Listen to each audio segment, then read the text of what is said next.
shugaban ƙasa America buɗaɗɗiyar wasiƙa zuwa gare ka. Idan ka zage mu ba komai za mu kawar da kai, amma kuma idan kai kuskuren cewa za ka taɓa mahaifar da aka haife mu, to za mu nuna ma irin rundunar da muke da, kuma za mu yaƙe ka da ƙarfin iko. Idan kai ɗan halaka ne ka gwada taka cikin wannan ƙasa. Kai mun jima fita fa daga mulkin mallaka kaji, mu masu cin gashin kai ne, ba bayi ba dan gyatumarka.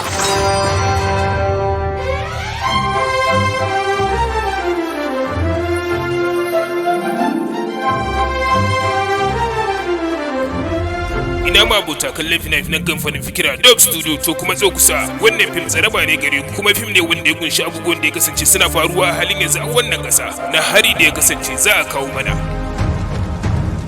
Wadatar zuci da addu'a ita ce wacce take samar da yanci, kurari ko kuma zamar da abin da ya kasance bai faru ba wasa. Wannan shine babban kuskure ga wannan al'umma. Kar mu taɓa mai da maudu'in ƙasar mu wasa.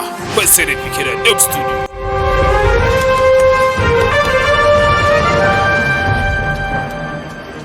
Wai me yasa suke rena garbin turawa ne? Mun riga da mun gama samun manya-manyan makamai haɗi da kuma garbin iko ne a gar kowace ƙasa daga duniya, kuma za mu iya yin hakan.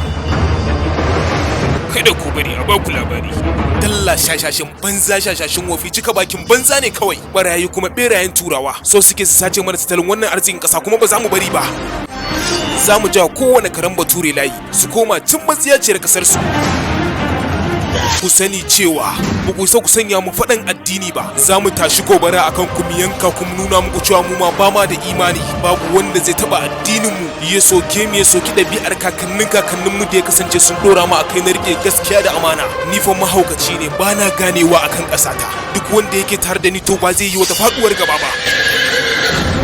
Kasata, Fassarar Fikira Dubstudio. Wai turawa, kai duk wanda ya ji tsoron turawa ma ba ɗan gabuwa sama da shi. Kasata. Matashin ɗan kasuwa Ajawan shine wanda ya ɗauki nauyin wannan shiri, kuma wannan shiri ba wai dogon dako za ku mai ba. Zai fita ne a ranar Talata akan manhajar Telegram da karfe 10 daidai. Yana nan tafi.